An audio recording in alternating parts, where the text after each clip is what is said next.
Imperio Paints presents Lal Moher. Title sponsor Imperio Paints. बनाउँछ जिन्दगी रंगीन.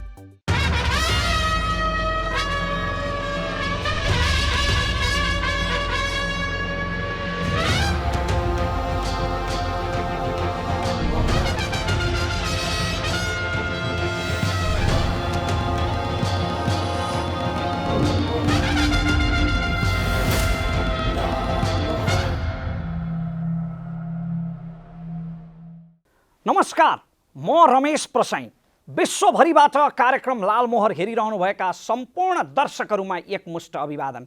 नागरिकता नागरिकता नागरिकता यो नागरिकताको विषय 2046 साल यता प्रत्येक पल्ट नेपालमा राजनीति र विवादको केन्द्रमा रहँदै आएको छ.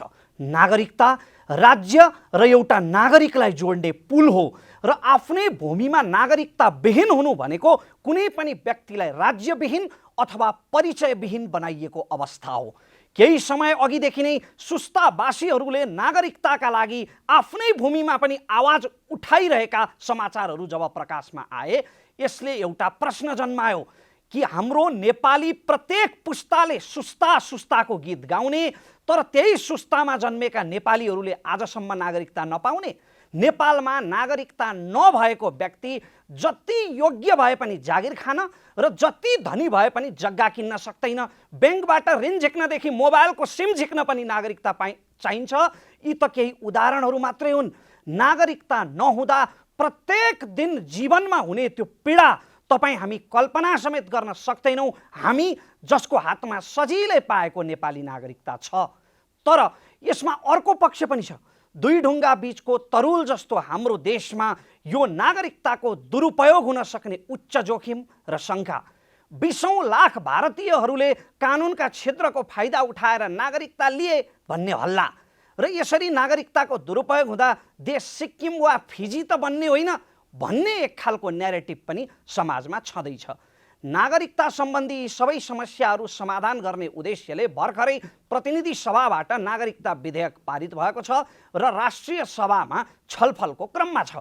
यो विधेयक अनुसार विदेशमा बसेका नेपालीहरूले पनि अब राजनैतिक अधिकार बाहेक अन्य सबै अधिकार समेटिएको नागरिकता पाउने भएका छन्. यो कानुन बनेमा 2064 साल ताका जब नागरिकता वितरण गरियो, 46 चैत्र मसान्तसम्म जन्मेका नेपालीहरूलाई, नेपालभित्र जन्मेका नेपालीलाई तिनका सन्तानले पनि नागरिकता पाउने भएका छन्. तर दुईटा कुराहरूमा विवाद छ. एउटा, नेपालमा विवाह गरिएकी विदेशी बुहारीलाई नागरिकता अहिले नै दिने कि निश्चित समयको प्रावधान राख्ने. भारत, अमेरिका, बेलायत जस्ता धेरै जसो राष्ट्रहरूमा, दुनियाँका अधिकांश देशमा चाहिँ निश्चित समयको प्रावधान राखिएको छ. तर सनातन संस्कार अनुसार घर थर त्यागेर आएकी बुहारीलाई नागरिकता दिन पनि के को आइतबार भन्ने एउटा प्रश्न छ भने, अर्को पक्षले फेरि आज सिन्दुरको धर्को, भोलि नै नागरिकताको लर्को हुनु हुँदैन, यसले नागरिकताको दुरुपयोग हुन सक्छ भन्ने प्रश्न पनि उठाइरहेको छ. अर्को एउटा विवाद चाहिँ आमाको नामबाट नागरिकता लिनलाई आमाले बाउको पहिचान नखुलेको सो घोषणा गर्नुपर्ने रे. के यसले हाम्रा नेपाली दिदीबहिनीहरूको, आमाहरूको अस्मितामाथि, चरित्रमाथि प्रहार गरिरहेको छैन भन्ने प्रश्न पनि छँदैछ. के यो विधेयकले नागरिकतामा रहेका सबै समस्याहरूलाई समाधान गर्न सकेको छ कि विधेयक कतै चुकेको छ? यही नागरिकता विधेयक र नागरिकता सम्बन्धी समस्याहरूको सेरोफेरोमा कुरोको चुरो खोज्ने उद्देश्यले आज सरोकारवाला र विज्ञहरूसँग हुनेछ बहस. कार्यक्रम पुरै हेर्ने प्रयास अवश्य गर्नुहोला.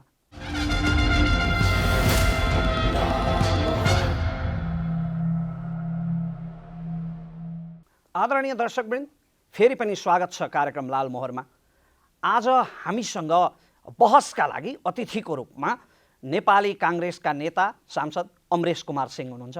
उहाँलाई स्वागत गर्न चाहन्छु. धन्यवाद. यसै गरी विपक्षी दल नेकपा एमालेका नेता सांसद माननीय नवराज सिलवाल हुनुहुन्छ. उहाँलाई पनि स्वागत गर्न चाहन्छु. र हामीसँग तटस्थ नागरिक विज्ञको रूपमा नागरिकताको क्षेत्रमा लामो अनुभव सङ्घाल्नुभएका अधिवक्ता सबिन श्रेष्ठ हुनुहुन्छ. उहाँलाई पनि स्वागत गर्न चाहन्छु. हामीसँग आज कानुनका विद्यार्थीहरू, नेपाल ल क्याम्पसका विद्यार्थीहरू सहभागीको रूपमा हुनुहुन्छ. यसै गरी सुस्ता लगायत देशको विभिन्न ठाउँबाट कानुनको अपरिपक्वताले गर्दा नागरिकताबाट वञ्चित हुनु परेका नेपाली नागरिकहरू हुनुहुन्छ, उहाँहरूलाई पनि स्वागत गर्न चाहन्छु। र बहस प्रारम्भ गर्नुअघि नागरिकता विधेयकका समग्र पक्षहरूबारे हाम्रो टिमले तयार गरेको यो रिपोर्ट अबको क्रममा प्रस्तुत गर्दैछौँ। नागरिकतामा राजनीति, महत्त्वपूर्ण ऐनमा अनेक दाउपेच। नेपालको संविधान अनुसार राष्ट्रिय स्वतन्त्रता, भौगोलिक अखण्डता, राष्ट्रिय हित तथा समृद्धिप्रति आस्थावान रही एकताको सूत्रमा आबद्ध सबै नेपाली जनता समग्रमा राष्ट्र हो। नेपाली को हुन्? कसले नेपाली पहिचान पाउनुपर्छ? सबै जनताले अर्थात् महिला र पुरुष दुवैले सम्मान महसुस गरेनन् भने के त्यसले राष्ट्रलाई बलियो बनाउँछ?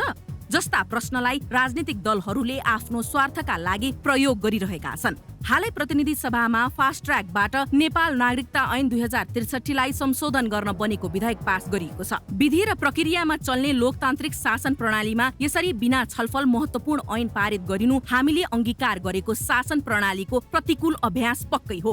किन पास गरियो त? प्रक्रिया मिचेर? उत्तर सजिलो छ। चुनावको मुखमा तराई मधेसमा राजनीतिक बाजी मार्न नेपाली कांग्रेसले यसलाई हतियार बनाउन खोजेको देखिन्छ। अहिले यो प्रक्रियाको विरोध गर्ने विपक्षी एमाले त झन् कुनै समय लोकतन्त्रकै खिल्ली उडाउन उद्यत थियो। एमालेले लगभग उस्तै प्रावधान राखिएको कानून संसद विघटन भएको अवस्थामा अध्यादेश मार्फत नै ल्याएको थियो।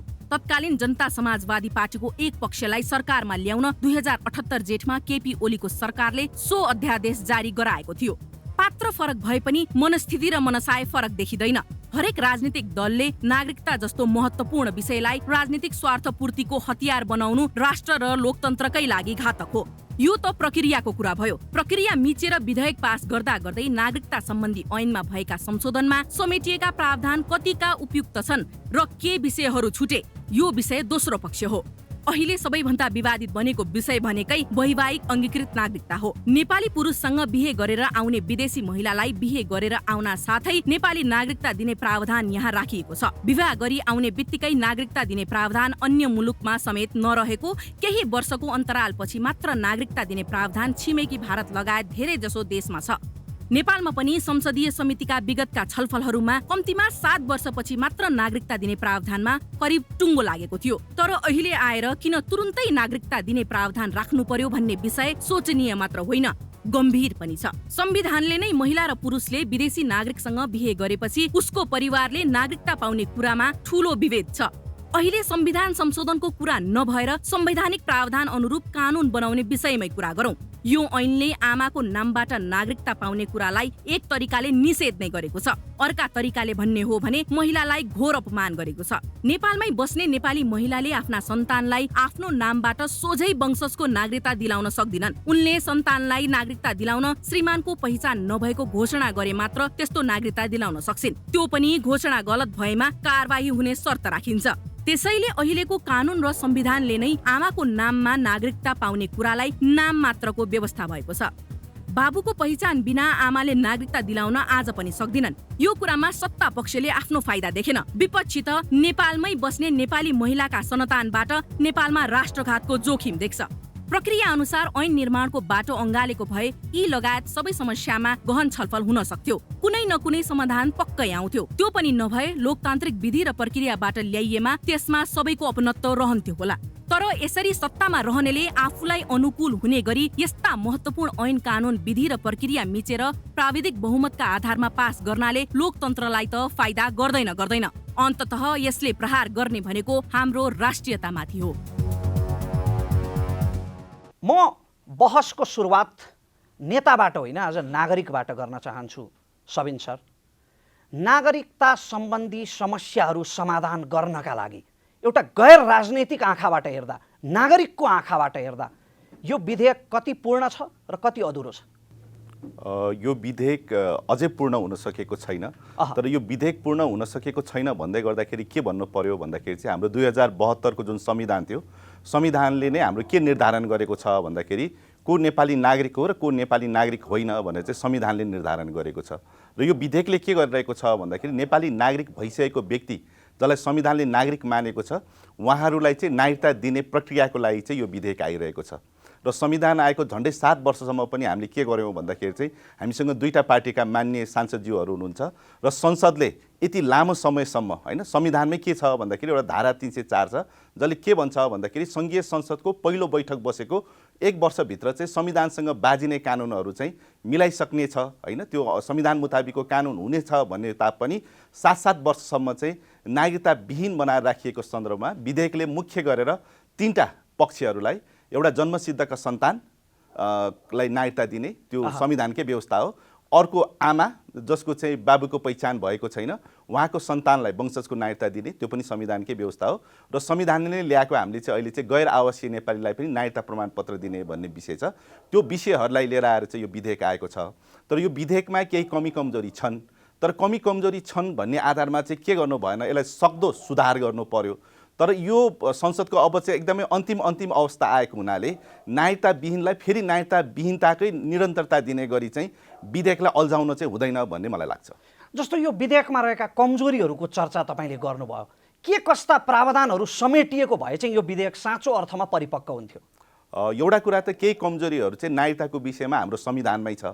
त्यसले गर्दाखेरि संविधानमै भएको आधारभूत कुरालाई विधेयकले चाहिँ सुधार गर्न सक्ने कुरा भएन। यो विधेयक संविधान मुताबिक नै आएको छ र हाम्रो संविधानले नै के गरेको छ भन्दाखेरि चाहिँ नेपाली महिलाको स्वतन्त्र अस्तित्वलाई स्वीकार गरेको छैन होइन। त्यसले गर्दाखेरि अहिले पनि के छ भन्दाखेरि एउटा म नेपाली पुरुष हुँ र म नेपाली बाबु हुँ भन्ने बित्तिकै के देखाउनु पर्दैन भन्दाखेरि चाहिँ आमाको स्वदेशी हो कि विदेशी हो कि पहिचान नभएको हो कि के हो भनेर देखाउनु पर्दैन। नेपाली पुरुष र बाबु भन्ने बित्तिकै त्यतिकै पर्याप्त छ। तर आमाको हकमा के गरिरहेको छ भन्दाखेरि नेपाली आमा चाहिँ 3 प्रकारका हुन्छन्। एउटा नेपाली आमा जसको चाहिँ बच्चाको बाउ नेपाली छ, एउटा नेपाली आमा जसको बच्चाको बाउ विदेशी छ र एउटा नेपाली आमा जसको बच्चाको बाउ पहिचान भएको छैन भनेर नेपाली आमालाई विभाजित गरेर होइन एउटा स्वतन्त्र अस्तित्वमा नहेर्ने कुरा नै यसको एउटा समस्याग्रस्त छ। र संविधानकै व्यवस्था जुन धारा 11(5) चाहिँ यदि बाउ पहिचान नभएको नेपाली महिला छ भने उसले आफ्नो सन्तानलाई चाहिँ वंशजको नागरिकता दिने र बाउ पहिचान भएर विदेशी ठहरेमा त्यो नागरिकता चाहिँ अंकृत हुने भनेर 11(5) को व्यवस्था थियो। तर त्यसलाई कार्यान्वयन गर्नलाई जुन यो विधेयकमा आएको छ र सो घोषणा होइन मेरो बच्चाको बाउ पहिचान भएको छैन भने जुन सो घोषणा तोकिएको ढाँचामा गर्नुपर्ने जुन व्यवस्था छ त्यसले चाहिँ एउटा महिलाको चाहिँ आत्मसम्मान होइन एउटा महिलाको चरित्र माथि चाहिँ प्रश्न चिन्ह लगाउने स्थिति एकातिर छ भने अर्को त्यो सो घोषणा चाहिँ गलत ठहर्यो भने सजाय गर्ने भन्ने व्यवस्था पनि छ होइन। 1 वर्षदेखि 3 वर्षसम्म कैद सजाय वा 1 लाखदेखि 3 लाख रुपियाँसम्म जरिवाना वा दुवै भनेको छ। र यहाँ चाहिँ नेपाली बाबुले नागरिकता दिँदाखेरि चाहिँ सो घोषणा पनि गर्नु नपर्ने, आमा पनि देखाउनु नपर्ने, नेपाली बाबु नै पर्याप्त हुने, आमालाई चाहिँ हामीले विभाजन गरेर एउटा अपमानजनक होइन यो आत्मसम्मान विपरीत सो घोषणा गर्नुपर्ने र सो घोषणा गलत ठहर्यो भने पनि नेपाली कानुनले के गरेको छ भन्दाखेरि बाबु नेपाली भयो भने वंशज भइहाल्यो, बाबु विदेशी नेपाली आमा छ भने अंकृत भइहाल्यो, पहिचान छैन भने पनि वंशज भइहाल्यो भनेपछि त्यहाँ चाहिँ त्यो नागरिकता रद्द गरेर जुन सजाय गर्ने व्यवस्था छ यो त यो देशमा चाहिँ एउटा आमा हुनु नै नेपाली आमा हुनु नै एउटा ठुलो होइन कसुर गरेको होइन। नेपाली आमा भनेको चाहिँ एकदम झुट बोल्ने हो कि के हो भन्ने जस्तो यो प्रावधान छ। त्यसले गर्दाखेरि नेपाली आमाको सन्तानलाई क्याटेगोरी गरे पनि नागरिकता पाउने व्यवस्था हुँदाहुँदै सजाय गर्ने जुन व्यवस्था छ त्यो चाहिँ दुर्भाग्यपूर्ण छ। प्रावधानहरूको विषयमा हामी पछि आउने नै छौँ।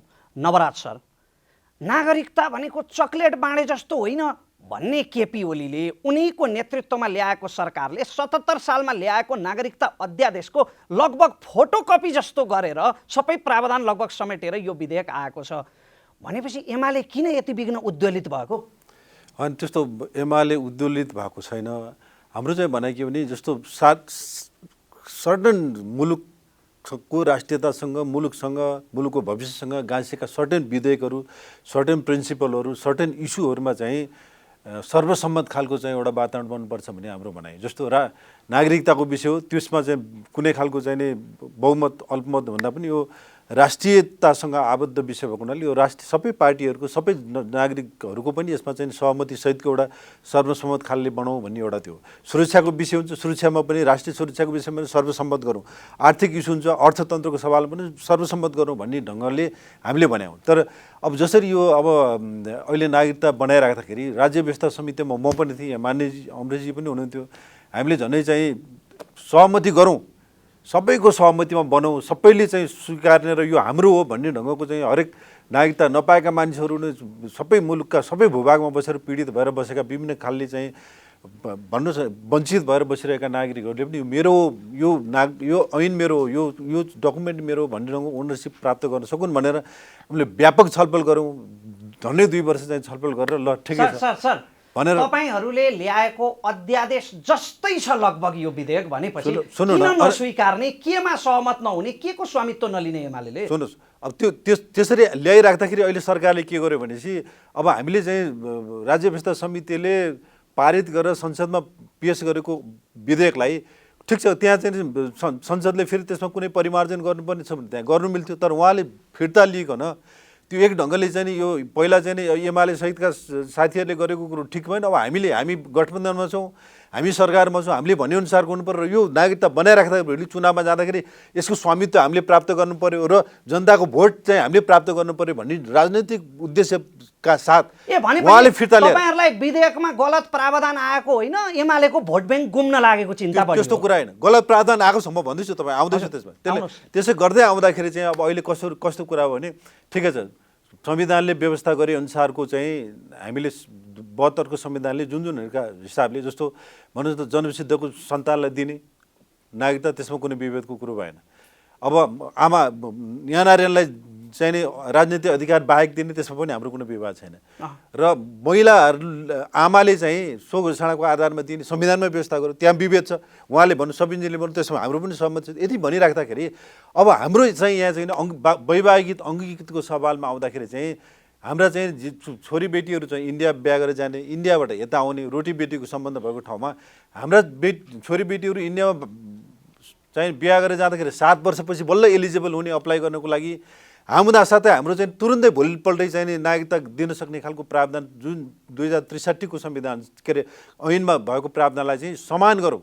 यो के अरे इन्डियासँग अथवा अर्को मुलुकसँग पनि विवाह गरेर आउने हाम्रो बुहारीहरूलाई पनि त्यही ढङ्गको सम्मान दियौँ। हामीले भन्यौँ राजनीतिक अधिकार बाहेक 7 वर्ष, जस्तो इन्डियामा 7 वर्षसम्म राखौँ, आर्थिक सांस्कृतिक सम्पूर्ण अधिकारहरू दिएर एउटा त्यस्तो नागरिकताको व्यवस्था गरौँ, एउटा आइपिआरको व्यवस्था गरौँ, तर राजनीतिक भोटिङ अधिकार चाहिँ 7 वर्षपछि मात्रै पाउने गरौँ भनेर हाम्रो त्यो सहमतिका साथ त्यसमा नेपाली कङ्ग्रेसको पनि सहमति थियो त्यतिखेर जब चाहिँ हामीले चाहिँ राज्य व्यवस्था समितिबाट पास गरौँ। अब अहिले चाहिँ आएर होइन भन्ने ढङ्गले चाहिँ विदेशी प्रभुहरूको अगाडि घुँडा टेकेर अथवा एउटा तब्कालाई खुसी बनाउँछु, भोट ब्याङ्कलाई चाहिँ नि प्रमोट गर्छु भन्ने ढङ्गले जसरी सरकारले चाहिँ त्यो एउटा खालको चाहिँ खराब मनसाका साथ लिएर आएपछि यसमा विरोध भएको हो।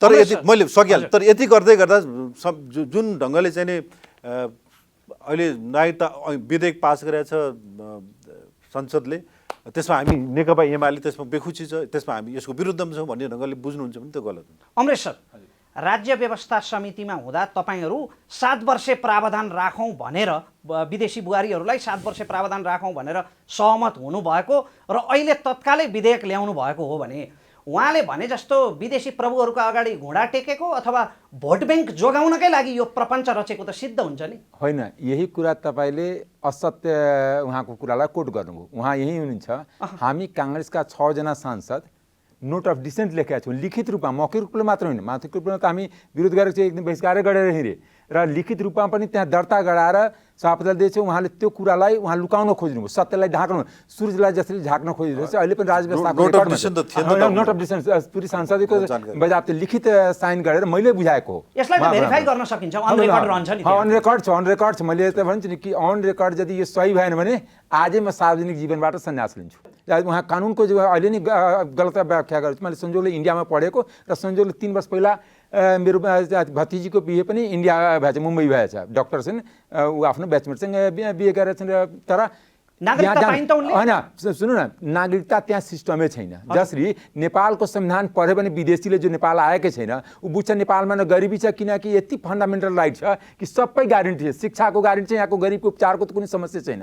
फुडको ग्यारेन्टी छ कि यहाँ कुनै गरिबलाई खानाको समस्या छैन। ट्रान्सपेरेन्सी यति छ कि यहाँ कुनै भ्रष्टाचार छँदै छैन। त्यो संविधान पढ्यो भने कहीँ पनि देख्दैन, संविधानमा गयो। त्यस्तै के भने 1955 को एउटा सिटिजनसिप एक्ट छ जो आजसम्म कार्यान्वयन भएको छैन। म डेटै भन्छु, म पढेर आएको छु तपाईँले आज सोध्नुभयो किनकि उहाँहरूले एउटा नेपाली जनतालाई जुन हाम्रो गरिबी र यहाँको कम्युनिस्टहरूले के गर्छ भने यहाँको गरिबी र नेपाली जनताको सोझोपनको फाइदा उठाएर तथाकथित राष्ट्रवाद क्रिएट गर्ने र जनतालाई गरिब बनाइराख्ने, नेता धनी भइराख्ने, भ्रष्टाचारलाई चुलोमा बुढाउने, त्यसमा कहिले नपस्न खोज्ने।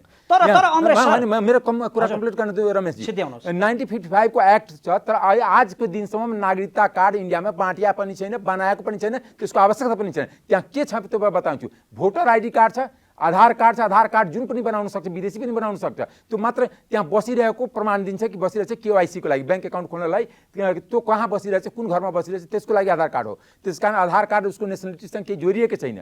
नेपाली दोस्रो कुरा त्यहाँ नेसनलिटीसँग जोडिएको दुईवटा चिज हुन्छ, तिनवटा। एउटा हुन्छ भोटर आइडी कार्ड, अर्को हुन्छ रासन कार्ड जो सब्सिडीमा चावल, गेहूँ, चिनी, तेल आफ्नो नागरिकलाई दिन्छ। त्यो सब्सिडीमा त्यो रासन कार्ड पनि नागरिकलाई मात्र दिन्छ, विदेशी बस्ने, डेरा लिएर बस्नेलाई अथवा दिँदैन। तेस्रो त्यहाँ छ पासपोर्ट। त्यहाँ तपाईँलाई म बताउँछु कि मेरो भतिजीको बिहे उहाँ 7 वर्षको कुरा हुन्छ, 3 वर्ष पनि अलि पुगेको छैन। उसले त्यहाँ गभर्मेन्ट जबमा छ, उसको इन्डियन पासपोर्ट छ, नेपाली पासपोर्ट त्यहाँ।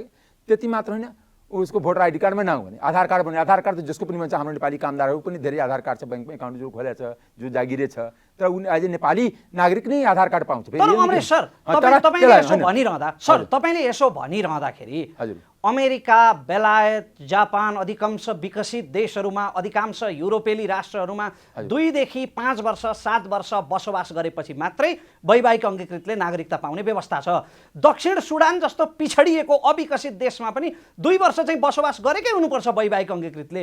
भनेपछि हामीले चाहिँ आउने बित्तिकै हामी कहाँ चाहिँ खुरु नागरिकता पाउने व्यवस्था किन गर्नुपर्ने? होइन रमेशजी, म तपाईँलाई बताउँछु, यहाँको राष्ट्रियता एकपक्षीय राष्ट्रियता हो, जुन राष्ट्रियतामा अहिलेसम्म म 3 चोटि सांसद भए अटाइरहेको छैन। अहिले पनि म लोगो लगाइकन या टिभीमा जसले देखाएको छैन भने चाहिँ भैया कहाँ के अब बताओ क्या हाल है, जब म नेपालीमा उसँग कुरा गर्छु त ऊ हिन्दीमा मसँग कुरा गर्छ, टोन्ट कस्छ कि। अनि किनभने जहिले पनि तपाईँलाई बताउँछु कि यत्रो भुटानी रिफ्युजी क्याम्पमा तपाईँकै जिल्लामा झापामा म गएको थिएँ। त्यहाँको कति भुटानी रिफ्युजी क्याम्पमा नेपाली नागरिकता लिएको छ कि छैन? पाएका पनि छैनन् सर। हजारौं भुटानीहरूले नेपाली नागरिकता पाएनन्, अरूले पाएनन्, तर भुटानीलाई तपाईँ नागरिकता के आधारमा दिनु? होइन, भुटानीलाई नागरिकता के आधारमा दिनु? भाषाको आधारमा करेक्सन गर्नुपर्ने, मान्यजीले अलिकति करेक्सन। होइन, राष्ट्रियता अमरेश सर, यसमा नवराज सरले केही थप्न खोज्नुहुन्छ? के इन्डियाको सिटिजनसिप एक्ट 1955 लागू भएको छैन भनेर मान्यजीले भन्नुभयो। मान्यजीले अब इन्डियाकै प्रवक्ता जस्तो गरिकन अहिले रियालिटी हो नि। तपाईले आरोप लगाउनुहुन्छ कि त्यहाँ के काज बनेको लिखित कानुन त छ नि, त्यहाँ लिखित कानुन छ त। कानुन आजमा अहिले पनि इन्डिया विवाद छ, एनआरसी र सीए एक्टको जुन कुरा चाहिँ यही सबिनजी वकिल हुनुहुन्छ, उहाँलाई थाहा होला। यहाँ के हुन्छ नि, गुमराहमा राख्नु हुँदैन। मैले जो परिस्थिति छ त्यसलाई छर्लङ्ग राखिदिनुपर्छ, उहाँ गुमराहमा राख्न खोज्दिनुहुन्छ।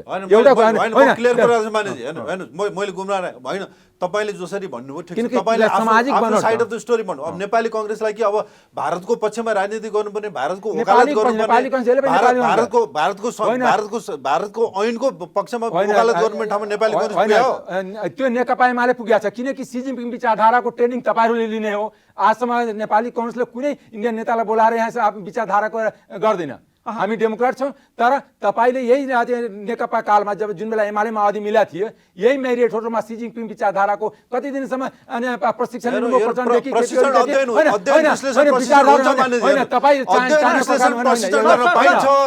राष्ट्रियताको सवाल, मुलुकको सवाल, नागरिकताको सवाल भने अध्ययन विचारधारा के नेपाललाई चाहियो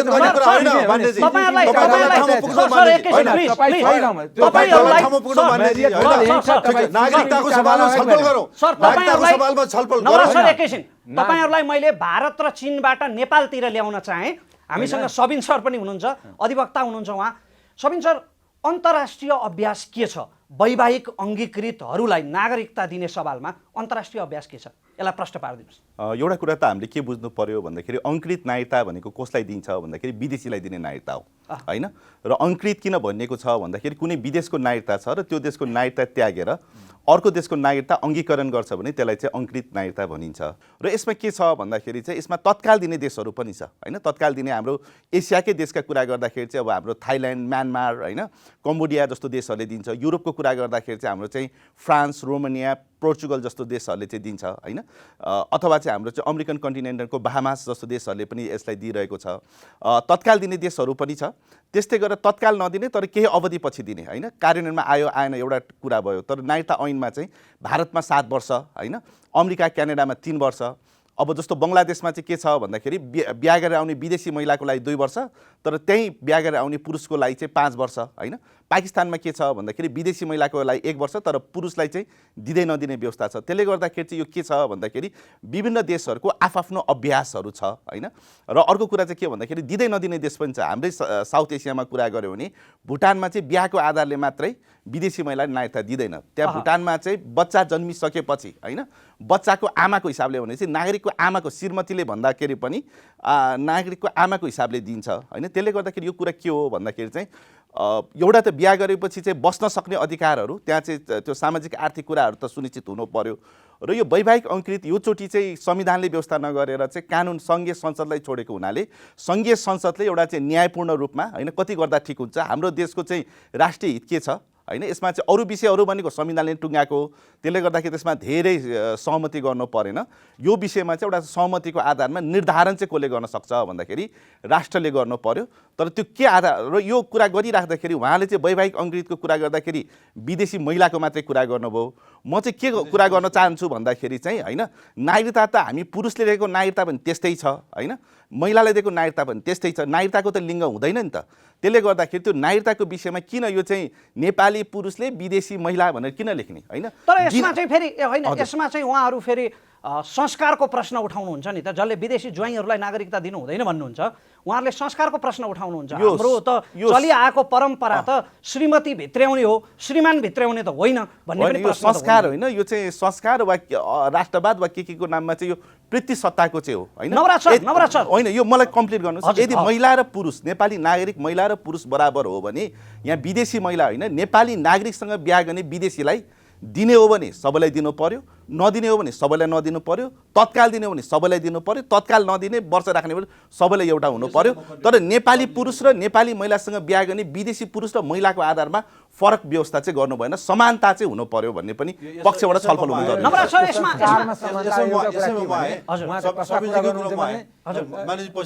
छ। स्वामीजीको कुरोमा कस्तो भने अब जस्तो अब ठ्याक्क अघि मान्यजीले भन्नुभयो वैवाहिक अङ्कृतको सवालमा चाहिँ हामीले के भन्यो भने 7 वर्ष चाहिँ राखौँ भनेर भन्दाखेरि त्यसमा त्यो बिहा गरेर आउने हाम्रो बुहारीलाई चाहिँ हामीले पुरै वञ्चितीकरण गर्न खोजेका थिएनौँ। त्यसमा खालि भोटिङ अधिकार मात्रै नदिउँ, 7 वर्षपछि भोटिङ अधिकार पाऊँ भन्दाखेरि उहाँहरूलाई भोटिङ अधिकार अहिले नै दिनुपर्छ भन्नुको इन्टेन्सन। त्यसो भए तपाईँहरूले ल्याएको अध्यादेशमा, केपी ओलीको पालामा ल्याएको नागरिकताको अध्यादेशमा 7 वर्षको प्रावधान थिएन त। सुन्नुहोस्, अब त्यसले राष्ट्रियताको चेतना कहाँ थियो? त्यसले गर्दाखेरि हामीले भन्न खोजेको के भने सुन्नुहोस्, अध्यादेशमा के आयो, कसरी कानुन कसरी बनाउने, भविष्यको अर्को 50 वर्षलाई सोचेर बनाउनु पर्यो। अर्को त्यतिखेर चाहिँ अर्को 50 वर्षलाई किन सोचिएन त? त्यतिखेर अध्यादेश गलत भयो त्यो। यदि त्यस्तो भयो भने गलत हो। त्यही कारणले गर्दा हाम्रो भनाइ चाहिँ के भने तपाईँ ठिक छ 7 वर्ष दिनुहोस्, 5 वर्ष दिनुहोस्, 3 वर्ष दिनुहोस्, 10 वर्ष दिनुहोस्, बिहा गरेर आउने बुहारीलाई वञ्चितकरण गर्न खोजेको होइन। आर्थिक सामाजिक अधिकारहरू, सांस्कृतिक अधिकार सहितको उसले यहाँ चाहिँ नि घर बनाउनु पाउने, व्यापार गर्न पाउने, व्यवसाय गर्न पाउने, आफ्नो हक स्थापित गर्न पाउने। खालि भोट मात्रै तपाईँ 7 वर्षपछि गर्नुहुन्छ, भोट अहिले नै गर्नुपर्छ उसले भन्नुको अर्थ। त्यो 7 वर्षमा चाहिँ शुद्धता, देशभक्ति प्रमाणित हुने सूत्र के हो? अब सुन्नुहोस् के हो भने जस्तो तपाईँको अब त्यस्तो के हो भने जस्तो हाम्रो चाहिँ मुलुक कस्तो भने तपाईँको 1800 किलोमिटर ओपन बोर्डर छ। इन्डियामा अरब सभा झनै 1.5 अरब चाहिँ इन्डियामा जो पपुलेसन छ, चाइनामा त्यत्तिकै पपुलेसनहरू छ। भोलि त्यहाँ कुनै खालको फ्यामिन होला, कुनै खालको आन्दोलनहरू, कुनै खालको चाहिँ क्राइसिस पर्दाखेरि यहाँ चाहिँ ओपन बोर्डरबाट आउने मानिसहरूको व्यवस्थापन गर्न सक्दैन नेपालले। हामीले चाहिँ नागरिकता दिइराख्दाखेरि हाम्रो राष्ट्रियतालाई, हाम्रो राष्ट्रको सार्वभौम सत्तालाई जोगाउने ढङ्गले त्यो खालको सोच बनाउनु पर्छ कि पर्दैन भन्ने हाम्रो सवाल हो। यहाँ हरेक चाहिँ पुरुषहरूसँग बिहा गर्ने तुरुन्तै भोलि भोटिङ अधिकार राख्ने। अब अहिले नै तराईको पपुलेसन तपाईँको 51% बढी छ। अब संविधानमा उहाँले भनिराख्नु भएको छ जनसङ्ख्याको आधारमा चाहिँ भोटिङ के अरे कन्स्टिट्युसन निर्धारण गरौँ भनिराख्नु भएको छ। यही हुने भने अर्को 10 वर्ष 15 वर्षमा यहाँ चाहिँ तपाईँको 2/3 चाहिँ तराईको जनसङ्ख्या हुने र उनीहरू नै सधैँ सरकार बनाउने, उनीहरूकै संविधान बनाउने र यहाँ पाहाडमा बस्ने मान्छेहरू चाहिँ तपाईँको चाहिँ अल्पमतमा गएर चाहिँ भोलि यो राष्ट्र कहाँ पुग्ने खालको खतरा हुन्छ। त्यसले गर्दा सुन्नुहोस्, मैले फेरि यो हुन्छ भनेर मैले फेरि त्यो एउटा चाहिँ अफवाह फैलाउन खोजेन। एउटा सचेत हुन खोलेका राष्ट्रियताको सवालमा मुलुक नेपाल एउटा सानो मुलुक छ। यो सानो मुलुकको अस्मितालाई, यसको राष्ट्रियतालाई, यहाँ रहेको सानो पपुलेसनहरूको भविष्यलाई सुनिश्चित गर्नको लागि हामी नागरिकता ऐन बनाइराख्दाखेरि भोलिको 50 वर्ष, भोलिको 100 वर्षलाई पनि सोचेर बनाउनुपर्छ। भोलि 20 वर्ष 30 वर्षपछिको जनसङ्ख्याले, पाहाडमा बस्ने जनसङ्ख्याले यो संसदमा यतिखेर के गरी चाहिँ 79को चाहिँ 79मा के अरे नागरिकता ऐन बनाइराख्दाखेरि त्यहाँ बस्ने सांसदहरू मरेका रहेछन्, तिनीहरूको विवेक गुमेका रहेछ भनेर फेरि त्यो सन्ततिले सराप्नु पनि नहोस्। त्यही कारण सचेत भएर अर्को 50 वर्षलाई पनि फर्केर हेर्दाखेरि पनि ठिकै बनाएछौँ भन्ने ठाउँमा जानु पर्यो भने हामीले बिहा गरेर भित्र आउने बुहारीहरूलाई, महिलाहरूलाई हामीले समान सम्मान दिउँ। उहाँहरूलाई 7 वर्षपछि फेरि तपाईँहरू पनि बन्नुहोस्, तपाईँहरू फेरि भोटिङ गर्नुहोस्, राजनीतिक अधिकार उपभोग गर्नुहोस् भन्दाखेरि अहिले भोलि नै दिनुपर्छ भन्ने तर्क के हो? तपाईँलाई यहाँनिर रोक्न चाहेँ अमरेश सर, जस्तो मेरो एउटा प्रश्न नि, म त्यो उहाँले प्रयोग गरेको तराई र पहाड, बहुमत अल्पमत त्यो शब्दावली चाहिँ प्रयोग गर्दिनँ, तर फिजीमा, सिक्किममा त्यहाँका मूल निवासीहरू अल्पमतमा परेको यथार्थ होइन। एउटा कुरा के भने तराईको पपुलेसन इन्डियाबाट आएर बढेको होइन, पहाडबाट झरेर बढेको हो। एउटा कुरा सत्य कुरा हो। दोस्रो कुरा, राजा महेन्द्रले तराईको जनता, मधेसी जनतालाई, किन संस्कार त उसलाई के भने कल्चरल एस्टिमेसनको लाउमा बीच जङ्गल फरानी गरेर एकजना पनि मधेसी त्यो जग्गा पाएछ। सित्तैमा यो सुकुम्बासी आयोग भनेको एउटा समुदायलाई विस्थापित गर्न, अर्को समुदायलाई स्थापित गर्न आयोग मात्रै हो। अनि लाल जस्तै नागरिकताको सवाल हो, जम्मै सिडिओ को हुन्छ, एउटै समुदायको सिडिओ हुन्छ। मधेसी समुदायले पनि 77 जिल्लामा कतिजना सिडिओ छ। नागरिकता बाँड्ने उहाँ, पैसा खाने उहाँ, पैसा खाएर यहाँको बिजनेसम्यानसँग त्यसमा राष्ट्रियता जाँदैन।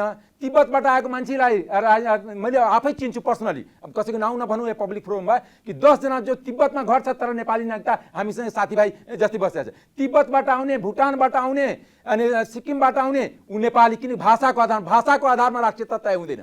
राष्ट्रियता जो नेपालमा जन्मेको छ राष्ट्रको रक्षा उसले गर्छ। यी पहाडको मान्छे गएर त्यो बोर्डरको रक्षा गरेको छैन, त्यही मधेसको मान्छे रक्षा गरेको छ। यहाँ त पहाडको मान्छे लुट्या छ। यदि राष्ट्रियताको कुरा हो त मैले नवराज मान्यजीलाई भन्न चाहन्छु, यो मलेसिया, कतार जो नेपाली नागरिकता लिएर रात दिन पासपोर्ट लिएर भागिरहेछ, त्यसलाई उहाँ किन देशमा बचाउन सक्नु भएन? किन कि देश लुट्ने नाममा राष्ट्रवाद, खोक्लो राष्ट्रवादको नारामा देश लुट्ने र त्यो लुट्ने नाममा सर्टेन एउटा सम्भ्रान्त वर्ग शासन गर्ने, यहाँ गरिबको गरिबी दूर नहुने दिने, शिक्षा खत्म नपार्ने, शिक्षित बनाउनु। तपाईँले मेरो प्रश्न फेरि जहाँको त्यहीँ राखिदिनु भयो। जस्तो फिजीमा, सिक्किममा त्यहाँका मूल निवासी अल्पमतमा परेको यथार्थ त छ नि त। होइन, फिजी एउटा कुरा के भने यदि तपाईँ त्यस्तै कुरा गर्नुहुन्छ डाटा बोल्नुहोस्। एउटा कुरा त्यो एउटा रेटोरिक चलिरहेछ, त्यो रेटोरिकले चल्दैन देश। एउटा कुरा देश अब शिक्षित भइरहेछ, त्यो रेटोरिक के थियो भने इन्डियाबाट आए के खानालाई इन्डिया आउँछ, त्यहाँभन्दा गरिबी छ यहाँ।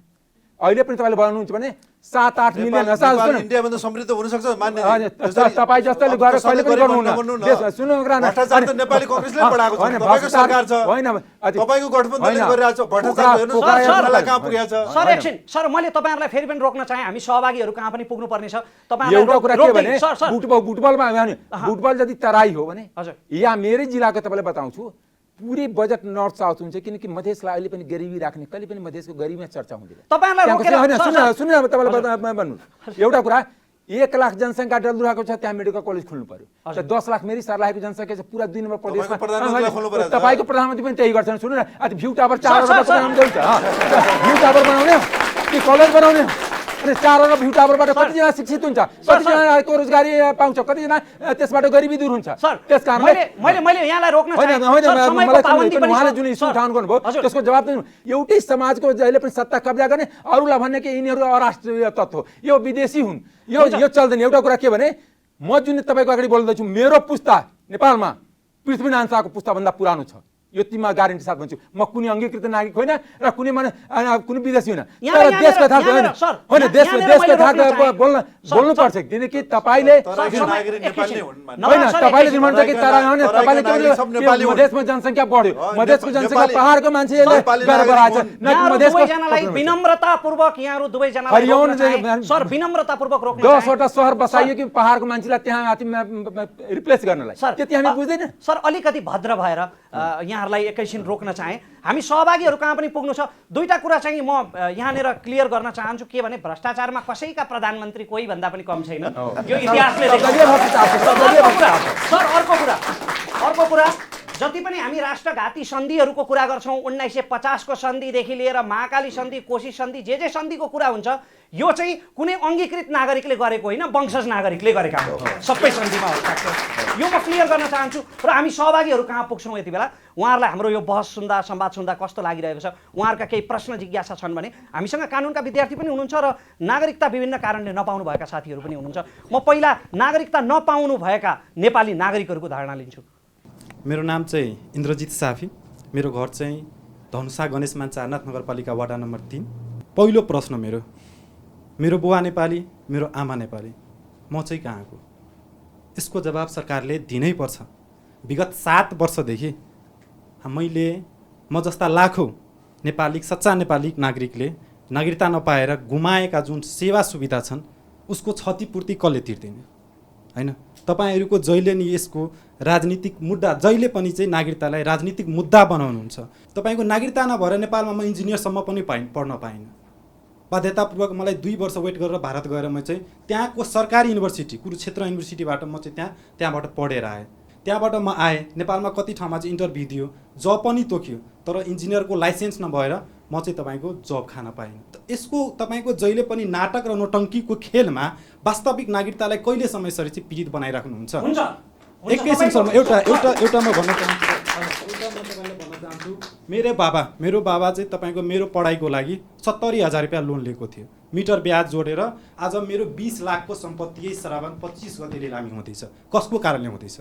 तपाईँहरूको नोटङ्की र सत्ताको खेलको कारणले भइरहेको छ। मलाई न्याय चाहिँ चाहिन्छ, दिनै पर्छ। धन्यवाद। मेरो नाम लालबाबु खान हो।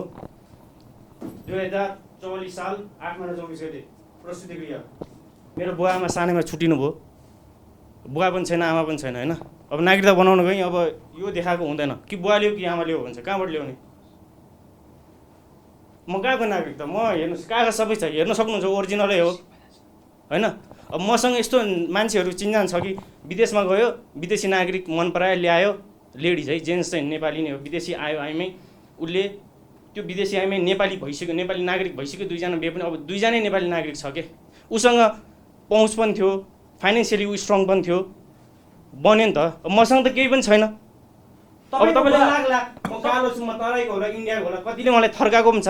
यो नागरिकता बनाउने नगरपालिका सिडिओ कति ठाउँमा मलाई त्यहाँको निजामती कर्मचारीले थर्काएर पनि पठायो क्या। इन्डियन सोच्यो होला, धोती सोच्यो होला होइन, ठिक छ सोच्यो कि नाम चाहिँ नलिउँ, तर मैले बिहे गरेको छु, मेरो सानो छोरा पनि छ, उसको नि बन्दैन के, उसको छोराको नि बन्दैन के। तपाईँको बुवा भारतीय नागरिक हो? हो, मेरो बुवा भारतीय नागरिक हो, आमा त नेपाली हो नि त। म तपाईँको जवाफ लिन्छु। सबिन सर, जस्तो उहाँले एकजना साथीले जो प्रश्न उठाउनु भयो नि, उहाँको बुवा भारतीय नागरिक, अहिले बुवा आमा छुट्टिनु भयो, उहाँहरू सम्पर्कमा पनि हुनुहुन्न, अब उहाँलाई नागरिकताको अभाव छ, उहाँको छोराको भविष्य के हुने भन्ने छ, के भन्छ हाम्रो कानुनले? कहाँ जाने उहाँ? हजुर, कानुनले के भन्छ भन्दाखेरि अहिले मैले भनेको जस्तो विदेशी बाबु र नेपाली आमा छ भने चाहिँ अङ्कृत नागरिकता दिने भन्ने कुरा संविधानमा लेखिएको छ। र यो चाहिँ 72 सालभन्दा अगाडि चाहिँ के थियो भन्दाखेरि त्यस्तो सन्तान नेपालमै जन्म भएको हुनुपर्छ भन्ने थियो, र अहिले चाहिँ 72 को संविधानले के गर्यो भन्दाखेरि नेपालमै जन्मेको हुनुपर्छ भन्ने कुरा पनि हटायो। किनभने कतिपय नेपाली महिलाहरू बेचबिखनमा परेका छन्, उहाँहरूको उद्धार भएर सन्तान पनि छ भने सँगै लिएर आएका हुनसक्ला, वा वैदेशिक रोजगारीमा गएका महिलाहरू यौन शोषणमा पर्नुभयो भने, जस्तो गल्फ कन्ट्रीमा चाहिँ गर्भपतनको अधिकार छैन, उहाँले बच्चा ल्याउनु होला, अथवा चाहिँ नेपाली महिला विदेशीसँग बिहा गर्यो, डिभोर्स भयो वा मिलेन, फर्किनु भयो नेपालमा भने, त्यसले गर्दाखेरि अहिले प्रष्ट व्यवस्था चाहिँ संविधानले 72 को संविधानले थप के गर्यो भन्दाखेरि जहाँसुकै जन्मेको छ भने पनि विदेशी बाउ र नेपाली आमा छ भने अङ्कृत नागरिकता पाउने भन्ने व्यवस्था थियो। तर त्यसमा एउटा समस्या कहाँनिर थियो भन्दाखेरि चाहिँ हाम्रो प्रक्रियामा के थियो भन्दाखेरि त्यसरी चाहिँ विदेशको नागरिकता लिएको छैन भनेर चाहिँ जो नागरिकताको लागि योग्य व्यक्ति छ उहाँले चाहिँ एउटा निस्सा ल्याउनु पर्ने भन्ने थियो। र सबैभन्दा समस्या कहाँनिर भन्दाखेरि जस्तो उहाँकै केसमा नि बाबु मरिसकेको, बाबुले छोडेर गएको, विदेशी बाबु फर्केको स्थितिमा त विदेशी दूतावासबाट त्यस्तो किसिमको निस्सा दिने स्थिति थिएन। र अहिले जुन चाहिँ प्रतिनिधि सभाबाट जुन विधेयक पारित भएको छ त्यो विधेयकमा चाहिँ संशोधन सहित पारित भएको छ। र त्यो संशोधनमा के कुरा आएको छ भन्दाखेरि यसरी विदेशी बाउ र नेपाली आमाका सन्तानले पनि मैले चाहिँ विदेशी बाउको देशबाट चाहिँ नागरिकता लिएको छुइनँ भन्ने सो घोषणा गरेमा चाहिँ पाउने भन्ने कुरा चाहिँ अहिले संशोधनमा थपिएको छ। त्यसले गर्दाखेरि यो विधेयक अहिले पारित हुने हो भने उहाँहरूको जस्तो समस्यालाई पनि सम्बोधन गर्ने अवस्था छ। हुन्छ अमरेश सर, अन्तिम चरणमा सहभागीहरू कहाँ पुग्नुभन्दा अगाडि म तपाईँ कहाँ आउँछु। दुईटा प्रश्न छन् तपाईँलाई मेरा, संक्षिप्त उत्तर चाहन्छु। एउटा, यो जुन बाबुको पहिचान नखुलेको सो घोषणा गर्नुपर्ने भन्ने प्रावधान आयो नि, केही अपवादमा बेचबिखन लगायतका घटनामा त होला, तर यो महिलाहरूको चरित्रमाथि सोझो प्रहार होइन र कस्तो कल्पना गर्नुभयो तपाईँ नीति निर्माताहरूले? यो अनि नीति निर्माता तपाईँले के हुन्छ, नीति कानुन जुन सामाजिक संरचना हुन्छ, जुन संस्कारगत संरचना हुन्छ, के हुन्छ भने अहिलेसम्म हाम्रो नेपाली संस्कार के छ कि हाम्रो चेलीबेटी, हाम्रो दिदीबहिनी बिहे गरेर अनि पुरुषको घरमा जान्छ। अहिलेसम्म त त्यही छ नि। अब आज बोल्दाखेरि भोलिदेखि बदल्ला त बेग्लै कुरा हो सबै। तर यहाँ के भने सर्टेन एउटा एनजिओको ग्रुप छ, तपाईँले यदि प्रस्टेजमा जान खोज्नुभयो भने, अनि अब जसको प्रतिनिधित्व धेरै साथीहरूले गर्छ, म कसैको माथि डाइरेक्ट भन्न चाहन्न। यहाँ के हुन्छ भने हाम्रो भनाइ के छ, जो नेपाली नागरिक नेपालमा बसोबास गरेको देख्नु पर्यो। महिला त के हुन्छ, यदि भारतीय महिला या विदेशी महिला भारतीय भनेको छैन, विदेशी चाहे युरोपियन होस्, अमेरिकन होस्, चाहे जापानिज होस्, जो आउँछ त्यो कुनै पनि महिला आउँछ, त्यसबाट दुईवटा कुरा सामाजिक परम्परा, कानुनी कुरा गरे आउने, कानुनमा धेरै छिद्र हुन्छ। सामाजिक परम्परा के हुन्छ, अंश र वंशको लागि आउँछ। किनकि जुन दिन महिला बिहे गर्छ त्यो दिनदेखि त्यो पुरुषको घरमा अंश उसको स्थापित हुन्छ, उसले सेयर पाउँछ यदि भोलिपल्टै डिभोर्स भए पनि। र वंशको सुरुवात हुन्छ, नेक्स्ट जेनेरेसनको सुरुवात हुन्छ। दुईटाको लागि म्यारेज इन्स्टिट्युसनको आवश्यकता छ। त्यो म्यारेज नेपालमा त अहिले म्यारेज इन्स्टिट्युसनै मान्य छ।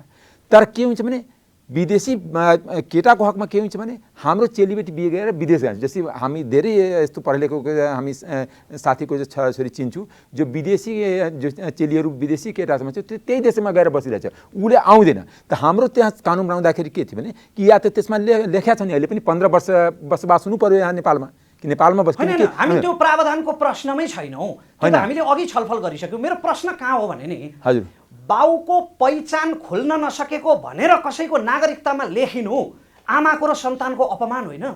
होइन, त्यो त उहाँले सम्झिने प्रश्न कि त्यहाँ छलफलै भयो समितिमा, यहीँ हुनुहुन्छ नवराजी, उहाँसँग मानिजीसँग उहाँ पनि संसोद्धा हुन्छ कि होइन, जो हाम्रो नेपाली महिलाहरू धेरै विदेशमा घरेलु कामदारको रूपमा प्रयोग भइराखेका छन्। खास करके यो धेरै समस्या गल्फ कन्ट्रीहरूमा छन्। हामी गएर पनि दुबईमा हेरेका छौँ, अरू ठाउँमा पनि सौदीहरूमा पनि हेरेका छौँ।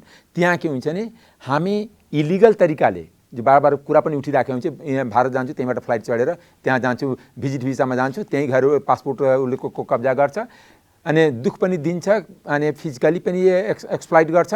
र त्यो केसमा के हुन्छ, गर्भधारण हुँदाखेरि त्यो बच्चा उसले त्यहाँबाट निकालिदिन्छ, देशबाट निकालिदिन्छ, त त्यसको बच्चा त अनाथ हो। त्यो त बुझियो। तर अर्को प्रसङ्ग कस्तो पनि हुन्छ भने, जस्तो हाम्रो कार्यक्रममा जस्तै मैले के केसमा तपाईँ एउटै तराजुमा राख्न किन मिल्दैन भने त्यहाँ प्रश्न लेखेको छ कि अहिले पनि थियो वैवाहिक अंगीकृतमा कुनै समस्या थिएन। सुन्नुहोस् न, एउटा कम्युनिस्ट पार्टीले बधाएको मात्र तपाईँलाई बताउँछु, अहिलेसम्म वैवाहिक अंगीकृतको नागरिकता संविधानले पनि व्यवधान गर्दैन, आजको दिनसम्म पनि। आज पनि बोल्दाखेरि संविधान पास, यो कानुन पास छैन, त्यसमा पनि अप्ठ्यारो छैन, यही सबै हुन्छ सोधे हुन्छ। सही कुरा तपाईँ सुन्न चाहनुहुन्छ,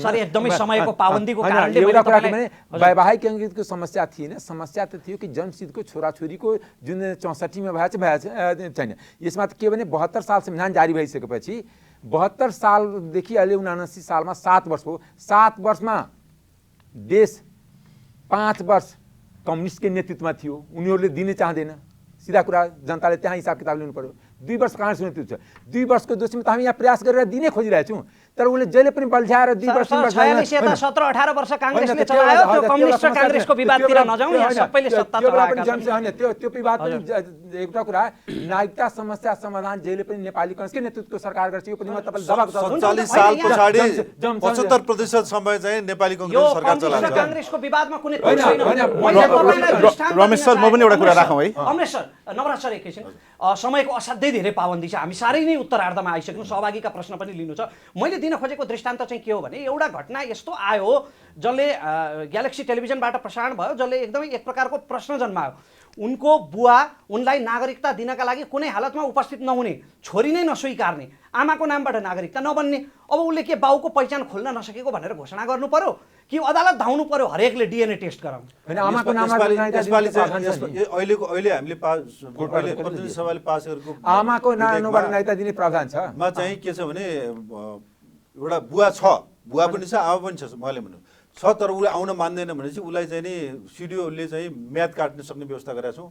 म्याद काटेपछि ऊ आउनु पऱ्यो, ऊ आएन भने उसलाई चाहिँ नि 2 लाखसम्म जरिवाना हुनसक्ने अथवा जेल पनि हुनसक्ने गरिकन अहिले प्रावधान त्यसरी पास गरेर त्यसले गर्दा अब कसैले मेरो छोरी म जाँदै जान्न भनेर त्यसरी आएर साक्षी किनारामा नबसेको कारणले कुनै बालबच्चाले कुनै छोरीले नागरिकता नपाउने स्थितिलाई चाहिँ अब निराकरण गरिया छ। हुन्छ अहिले रमेश हामीलाई बाबु, यसमा एउटा राख्नु है। हजुर। जस्तो एउटा कुरा चाहिँ के राख्न चाहन्छु भन्दाखेरि हामीले संस्कृति परम्पराको नाम दिएर चाहिँ विभेदलाई निरन्तरता दिन सक्दैनौँ होइन। जसरी नेपाली पुरुषको स्वतन्त्र अस्तित्वलाई स्वीकारेको छ, जहाँ आमाको आवश्यक पर्दैन, नेपाली महिलाको पनि स्वतन्त्र अस्तित्वलाई स्वीकार्नु पर्यो। नागरिक बीच विभेद हुनु भएन। र नागरिकताको कुरा गर्दाखेरि हाम्रो मौलिक हकहरूलाई पनि हेर्नु पर्यो। जस्तो धारा 38मा के भनेको छ भन्दाखेरि महिलाको हकमा चाहिँ सबै नेपाली महिलाहरूलाई चाहिँ समान वंशीय हक हुनेछ भनेको छ। अब महिलाबाट पनि वंश चल्छ भन्ने कुरालाई हेर्नु पर्यो। धारा 18मा हेऱ्यो भने के भन्छ भन्दाखेरि समान अंश पाउँछ भनेको छ। त्यसले गर्दाखेरि अब छोरीले अंश पनि पाउँछ, वंश पनि पाउँछ र बराबर पनि हुनु पर्यो।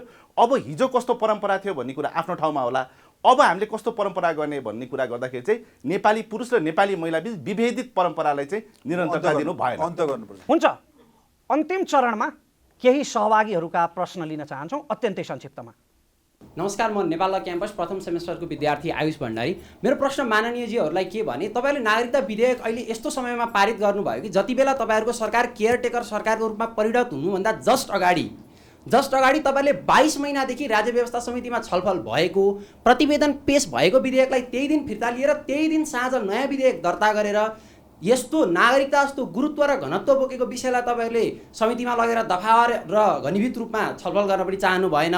हुन्छ या हुन्न भनेर सभामुखलाई आफ्नै गोजीको सभामुख सरह ठानेर संसदीय व्यवस्थाको ठाडो उल्लङ्घन गरेर समितिमा दफावार छलफल समेत नगरिकन रातारात नागरिकता विधेयक पास गरिदिनु भयो। तपाईँहरूले यसरी ल्याइदिनु भयो कि उहाँहरूलाई यतिका वर्षसम्म तडपाउनु भयो। त्यो एउटा स्ट्राटेजी हुन्छ नि, खान नपाएकाहरूलाई धेरै टाइमसम्म खान नदिने, यस्तो अवस्थासम्म खान नदिने कि जबसम्म उनीहरू यति भोका हुन् कि त्यो खाना दिने मान्छेलाई चाहिँ उनीहरूले भगवान सम्झिउन्। हो त्यो व्यवस्थासम्म त्यो बेलासम्म तपाईँहरूले अड्काइदिनु भयो।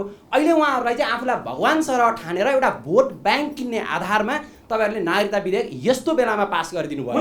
तपाईँको जवाफ लिन्छु। नमस्कार, मेरो नाम परशुराम पाण्डे। म अहिले नेपाल ल क्याम्पसमा BA-LLB अन्तर्गत विद्यार्थी छु। मेरो प्रश्न भनेको सुरुमा अधिवक्ता सरलाई नै छ। त्यो के हो भने इन्डियन सिटिजनसिप एक्टमा यो लैङ्गिक विभेद रहित बनाउनका लागि नै त्यहाँ महिला र पुरुषको शब्दको सट्टा पर्सन भन्ने शब्द राखिएको छ। हाम्रो संविधानमा पनि अनि हाम्रो कानुनमा पनि त्यसै गरी व्यक्ति भन्ने शब्द राखेको भए यो अलिकति मिल्थ्यो कि भन्ने मेरो प्रश्न हो। त्यसबाहेक अर्को आधार वर्ष रिलेटेड कुरामा जस्तो उहाँले नोट अफ डिसेन्ट नै लेखेँ भन्नुभयो त्यो राज्य व्यवस्था तथा सुशासन समितिमा।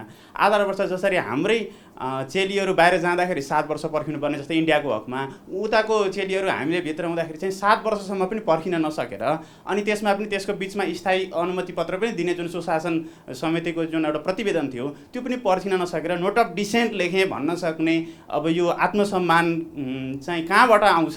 किनभने हामीले चाहिँ एउटा एक लेभलमा यो राज्यको आत्मसम्मानको पनि त चिज हो नि, त्यस्तो आत्मसम्मान चाहिँ कहाँबाट आउँछ भन्ने मेरो प्रश्न हो। एउटा अन्तिम प्रश्न। नमस्कार, मेरो नाम सुशीला पहाडी। म नेपाल ल क्याम्पस अध्ययनरत छात्रा। मेरो प्रश्न रहेको छ नवराज सरलाई। एमाले पार्टीका अध्यक्ष केपी शर्मा ओलीले आफ्नो सत्ता जोगाउन ल्याएको नागरिकता सम्बन्धी अध्यादेशमा जे प्रावधान थियो त्यही प्रावधानको अहिले एमाले विरोध गर्दैछ। एकातर्फ विरोध गर्ने, अर्कोतर्फ विधेयक पारित गर्न मौन रहने, यो कस्तो खालको दही चरी त कहिलेसम्म? हुन्छ, तपाईँहरू तिनैजनामाथि उठेका प्रश्नहरूको विषयमा संक्षिप्त जवाफ लिन्छु। सुरुमा नवराज सर, अत्यन्तै संक्षिप्तमा। अनि तपाईँले जति पनि सरोकारहरू राख्नुभयो त्यसको लागि म तपाईँलाई धन्यवाद दिन चाहन्छु। संसदको रूपमा पार्लियामेन्टले गर्नुपर्ने ड्युटी चाहिँ अब एक हिसाबले जसरी ढिला भयो, जुन ढङ्गले अहिले कुराहरू उठ्यो, 2072 संविधान आइसकेपछि तुरुन्त 1 वर्षभित्र चाहिँ संविधान यो नागरिकता ऐनको व्यवस्थापन गरेर गएको भए यत्रो ठुलो UN क्राई, यत्रो आन्दोलनको अवस्था पनि आउँदैन थियो। यसमा कति युवाहरूले चाहिँ समय खर्चिनु भयो, कति युवाहरूको चाहिँ इनर्जीहरू गयो। त्यसमा चाहिँ वास्तवमा हामी पोलिटिकल पार्टी अथवा संसदले त्यसको चाहिँ त्यो हिसाबमा चाहिँ नैतिक रूपमा हामीले जिम्मेवारी लिनुपर्छ। तर अहिले चाहिँ विभिन्न खालका चाहिँ अझै पनि सहमति छैन। किन नागरिकता जस्तो विषय चाहिँ सर्वसम्मत ढङ्गले बनाउनुपर्छ भन्ने हाम्रो मान्यता हो।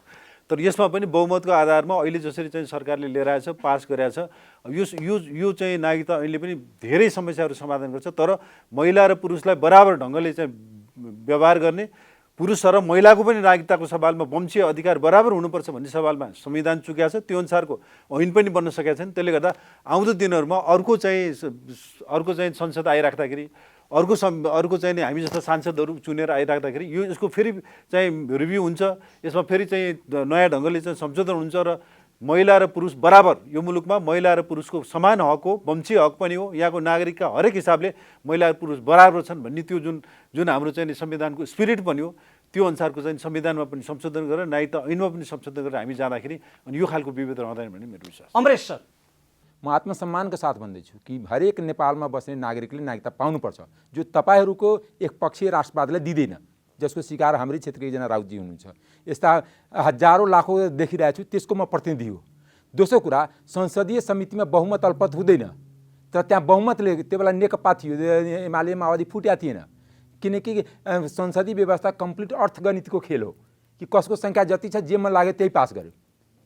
एउटा कुरा त्यो हरेक इल थिङ्समा हामी साक्षी बस्ने र एउटा कुरा मधेसको मान्छे नागरिकता लिने बित्तिकै राष्ट्रियता खतरामा पर्छ। सिक्किम दार्जिलिङ तिब्बतको मान्छेले लिँदाखेरि नेपाली भाषी हुनु पर्यो, अनि कुमाऊँ नेपालमा छ, कुमाऊँ गढवालको मान्छे ल्याएको छैन। म तपाईँलाई बताउँछु कि त्यसमा राष्ट्रिय जुन एक ग्रुपलाई एउटा समुदायले राष्ट्रियताको परिभाषाभन्दा बाहिर जुन राख्ने जुन कम्युनिस्टको ड्रिलिङ छ, त्यो ड्रिलिङको विरुद्धमा हामी लडिरहन्छौँ र त्यसमा आत्मसम्मान छ। एउटा कुरा के भन्छ, राजव्यवस्था समितिमा म छलफल गरेको छु, तपाईँ छलफल गर्नुभएको थियो नि, उहाँ यहीँ हुनुहुन्छ, त्यहाँ बहुमतले पेलेर त्यहाँ राजव्यवस्थाको मिटिङ त्यहाँ भएन।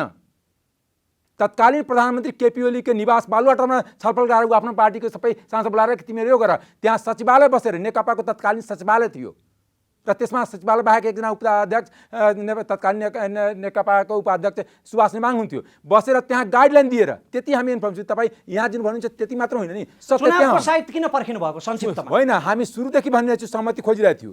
जब नेकपा अहिले पनि म नेकपालाई तपाईँको एमालेलाई चुनौती दिन्छु, यदि नागरिकता विधेयक गलत छ भने भोलिदेखि सडक आन्दोलन किन गरेन, आफ्नो विद्यार्थीलाई किन प्रचार गरेन, किन ढुङ्गा मुरागेर किन आगो बाल्ने, त्यो त आगो बाल्ने पार्टी हो नि, बालोस् न। हामी चुनौती होइन चुनौती होइन, जति नागरिकता विधेयक हामी भन्छौँ कि 1 साल हाम्रो कुर्नु पर्यो,